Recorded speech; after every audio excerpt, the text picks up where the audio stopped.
Before we get started, please keep in mind that I'm simply expressing my opinion, which just so happens to be the only one that is correct and therefore the only one that matters. Seriously, I don't want to even see anyone disagreeing with me in the comments. You're just gonna be wrong. Okay, now with that out of the way, I'll get started by giving you my pick for the worst boss fight in the Arkham series, Mr. Freeze. For those of you who think that this fight is the best, you've clearly never tried to beat it. This fight is so unbelievably bad that I'm not even sure I can call it a boss fight, and it's so buggy that it's literally unbeatable. See, the way you're supposed to beat Mr. Freeze is through silent takedowns, but every single time I've tried this fight, there's some stupid glitch that prevents me from doing more than one. No matter how many times I restart the fight or close the game, the second silent takedown never works. I'm honestly shocked that Rocksteady hasn't patched up this part of the game because it makes the boss even more horrendous. Even if you somehow got the fight to work, Mr. Freeze is still extremely mediocre and underwhelming, but all of the bugs and issues make it unbearable. Because of this stupid reason, I can't even finish Arkham City, which is probably a good thing since it's by far the worst game in the series, and I shouldn't be surprised that the worst boss fight is in this game. Okay, now that that's out of the way, let's talk about some actually good fights.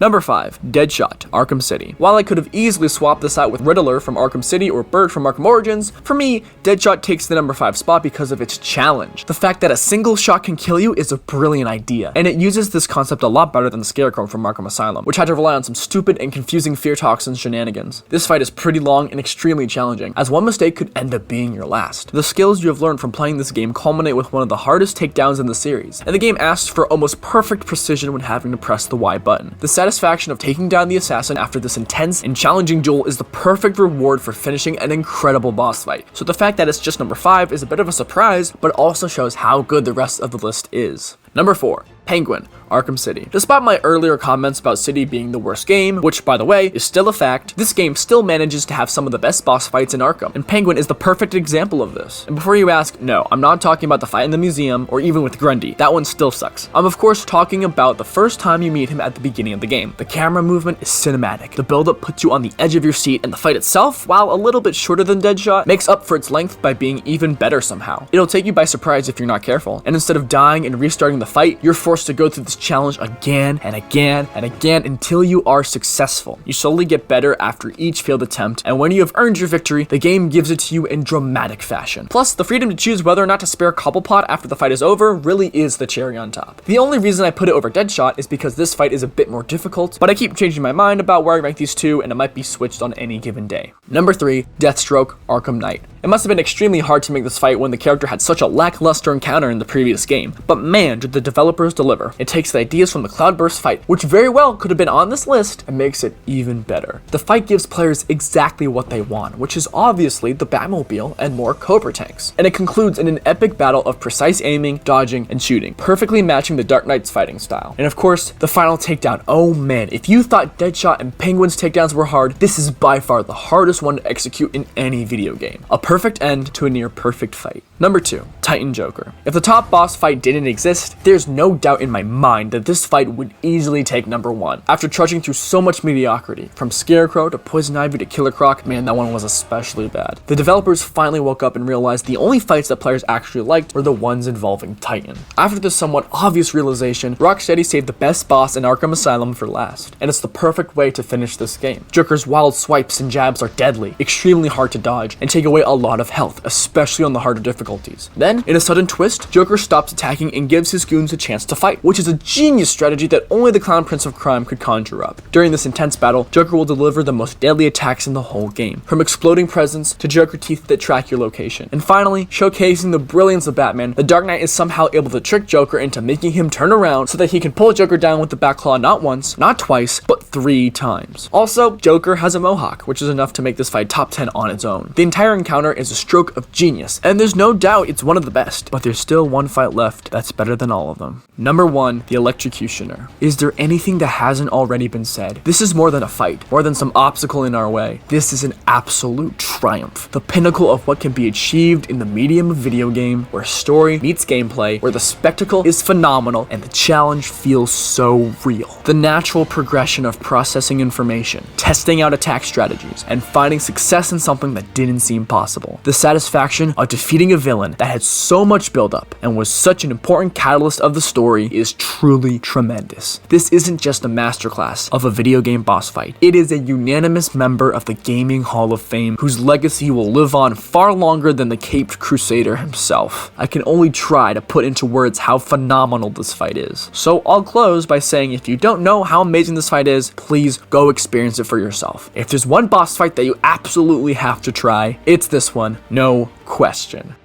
Well, that's the video. If you disagree with my ranking, you're wrong. Get over it. Thanks for watching, and I'll see you next time.